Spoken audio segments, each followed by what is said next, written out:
Michael Wolff's book, Fire and Fury Inside the White House, has only been out a week, and not only is it a bestseller, it's a best talker as it continues to make news, albeit not all of it flattering to the author. But your former editor, Michael Wolff admitted from the outset that he did whatever was necessary to gain the trust of the White House. I certainly said what was ever necessary to get the story. But that technique is not sitting well with some reporters, including the New York Times' Maggie Haberman. What Wolff did was sucking up for access.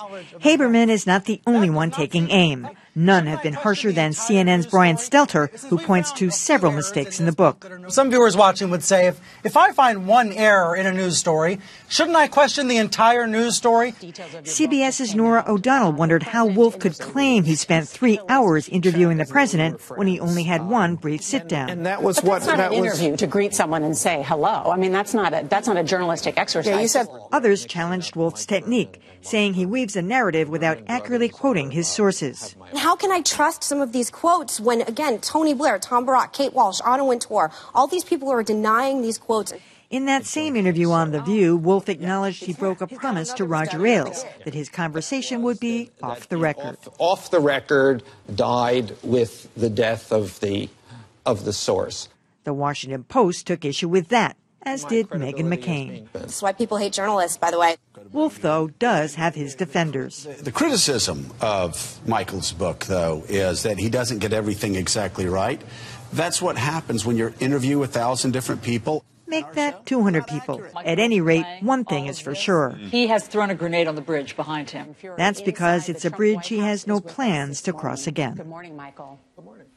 I have to say, as somebody who's read 3/4 of the book, I have seen no meaningful criticism.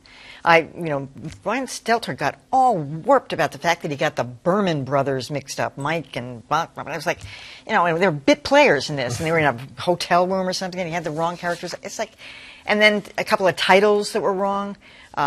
Mika Brzezinski took issue with, it was her who confronted Ivanka with something, and she attributed it to somebody else. But it was all very minor stuff in the book. But the gist of it, and it's particularly the conversations with Steve Bannon and the quotes with Steve Bannon, were accurate. Well, Bannon says they weren't, right? Or has implied that they were not. He has not said that they weren't. I'm not sure, but I seem to recall. He said, I was talking about somebody else. That. Right. Okay. He's correcting it after the fact, right. I do think that, and I've had this happen to me, if you have a story that you're very proud of and one mistake sneaks in, even if it's a small mistake, as a reporter you feel like you have screwed up. You've compromised your authority. So I don't think it's unreasonable for people to say, if you got this wrong and that wrong and this other thing wrong, well, should we be trusting your entire account?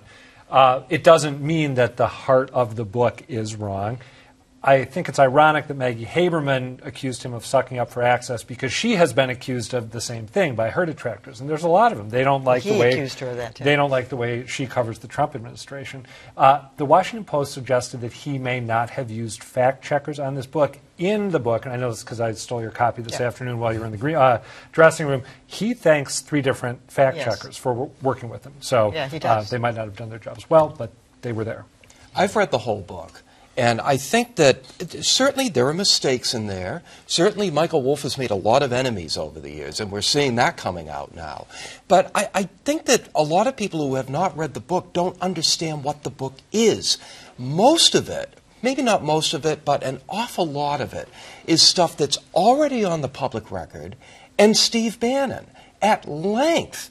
Fundamentally, this is kind of a book about Steve Bannon in the White House.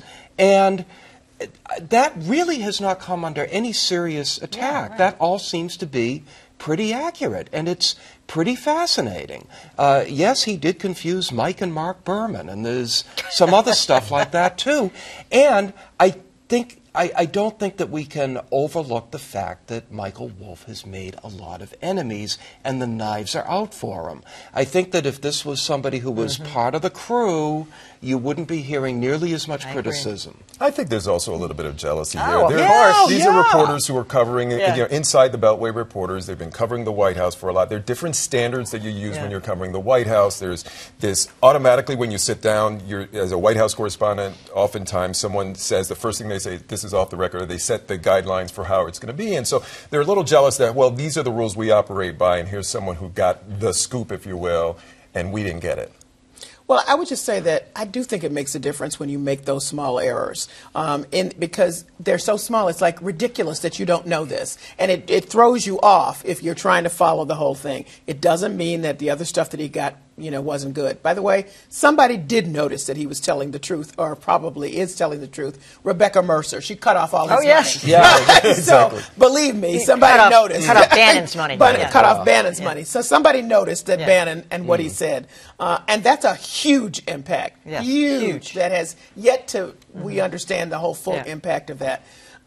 So he got in by sucking up, admittedly, and he's happy about that. All the reporters that have the standards that we appreciate said they saw him. That's corroboration that he was in there talking to people the whole time.